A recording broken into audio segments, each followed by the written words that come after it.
What up, everybody? It's Blessed Mindset. I'm about to go ahead and react to this video on Divine Command Theory by Crash Course. So stay tuned, stay tuned.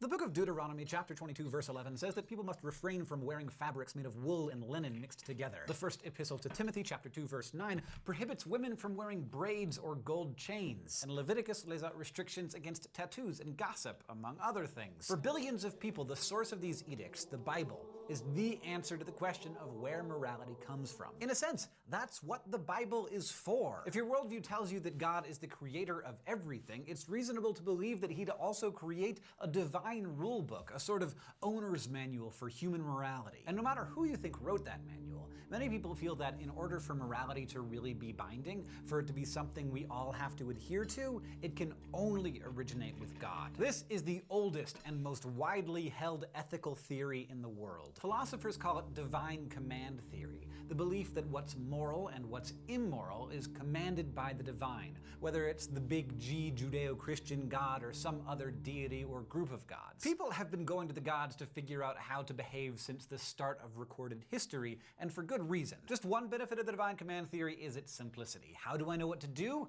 Easy. Go ask God. Check the rule book. It also solves the grounding problem that we discussed last time. Every ethical system needs some kind of foundation, and with the divine command theory, it's God. Yes, every single ethical system needs a foundation. So that's why if I'm in a debate, I always say, hey, ground your morality, ground what you're saying.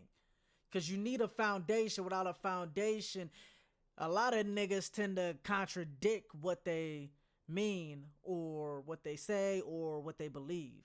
Period. But as you can tell from the verses I just mentioned, there are a whole lot of things that most of us think are totally fine, but are actually expressly forbidden by certain rule books, in this case, the Bible. And that raises a few questions. For example, many observant Jews follow the rule about not wearing wool mixed with linen, but Christians don't. Most of them probably don't even know that that rule exists, and yet they consider other rules from the Old Testament, like the Ten Commandments, to still be binding. So why? For that matter, why does 1 Timothy prohibit women from having braids, but not men? And if tattoos, smack talk, and gold chains are forbidden, then technically speaking, is all of modern culture a violation of God's word? Divine command theory addresses many of our biggest questions about right and wrong, which is why it's the ethical theory of choice for much of the world. But it also presents a true dilemma.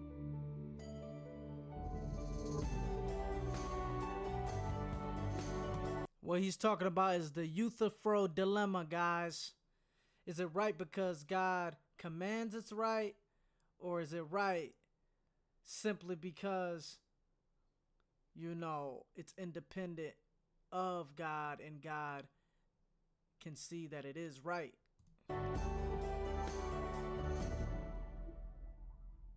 Over the millennia, there have been plenty of objections to the idea that morality comes from God. One of the most devastating critiques, and one that philosophers still grapple with today, came from Plato. He wrote an entire book about his problems with the divine command theory, a dialogue called the Euthyphro. The dialogue, like most of Plato's work, stars his real-life teacher Socrates and Socrates' main interlocutor of the day, named Euthyphro. The dialogue is set outside of the Athenian courthouse as the two men sit, awaiting their respective trials. Socrates is preparing to defend himself against the charges that will ultimately lead to his death.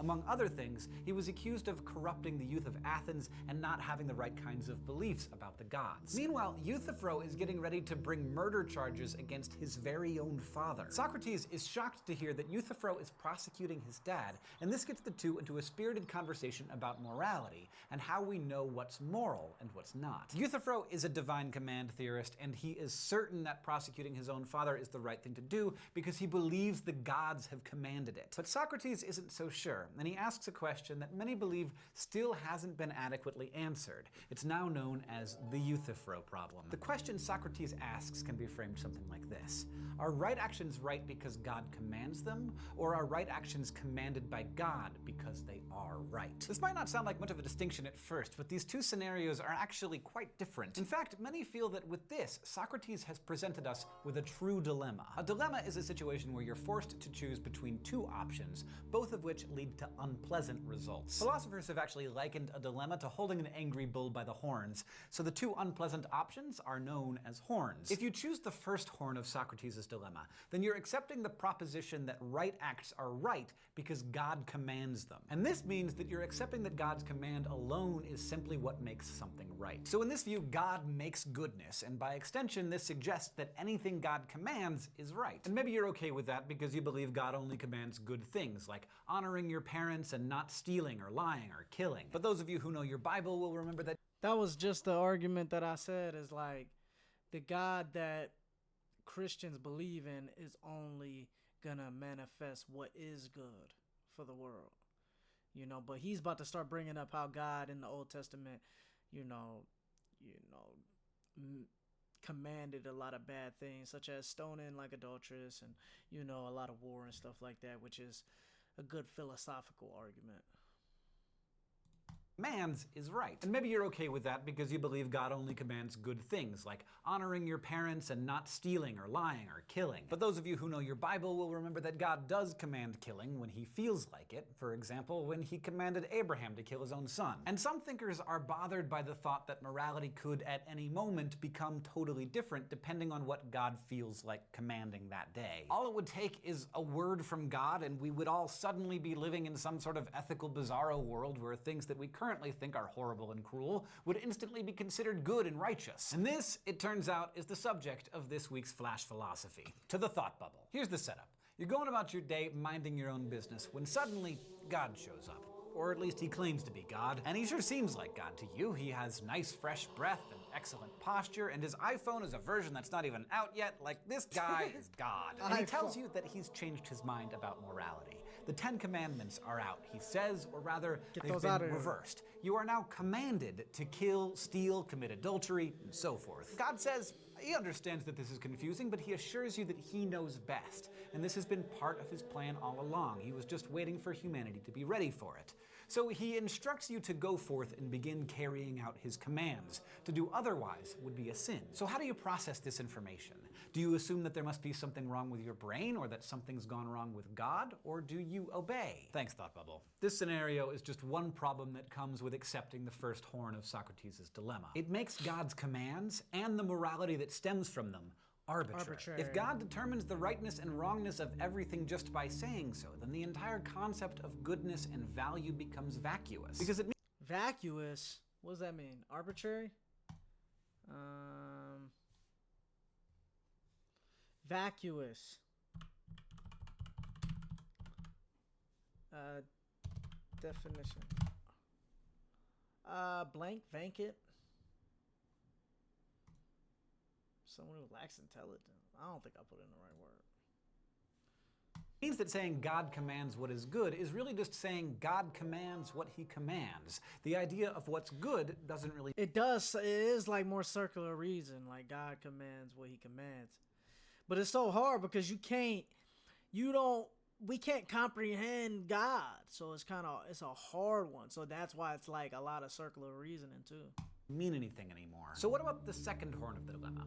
Does it make sense to say that God commands things because they're good? Maybe this doesn't seem like a problem, but it means that God isn't omnipotent, because there's at least one thing, value, that doesn't stem from God. Instead, someone or something else has created it, and God just uses it. So if that means it's independent of God. Morality wouldn't be dependent on God if God commands it because it's right. You know what I'm saying? It's independent. But like, to not fall into like a trap, like a lot of Christians, like William Lane Craig, would probably go with the idea of like morality is dependent on God.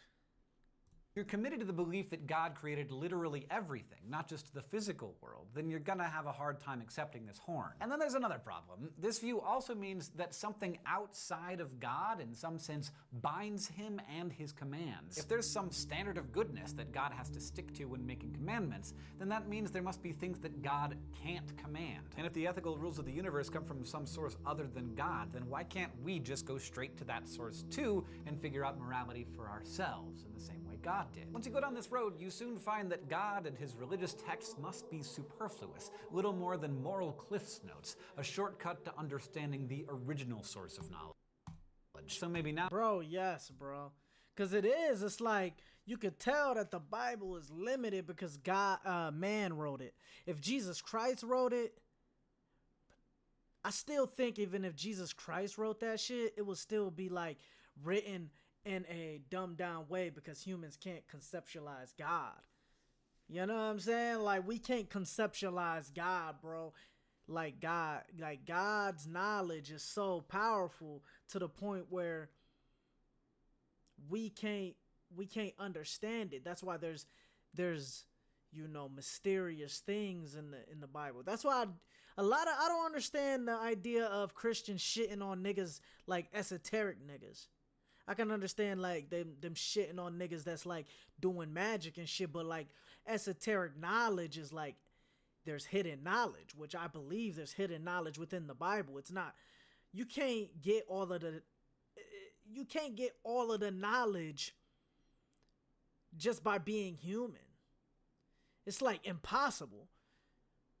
It's like humans are limited to a certain amount of knowledge. And then if God is the highest form of the Logos, he would have higher knowledge than us humans. So there has to be mysterious knowledge out there if God is real.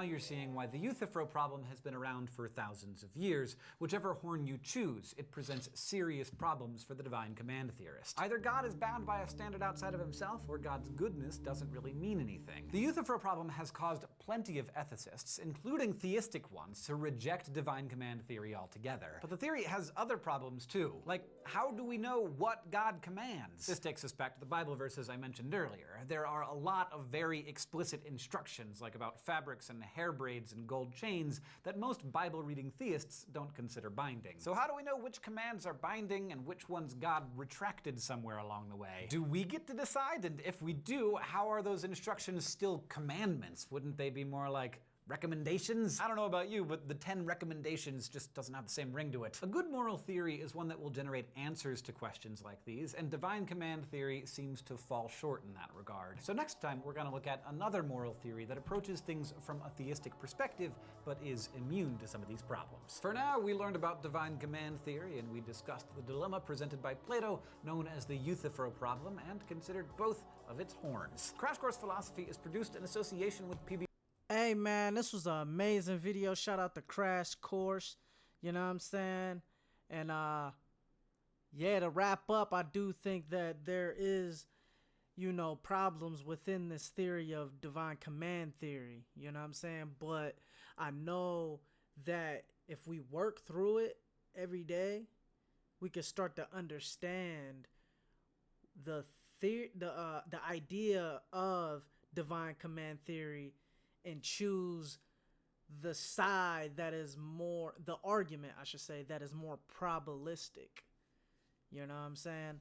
Which, if I was gonna go with the divine command theory, I think that it is subjective to God.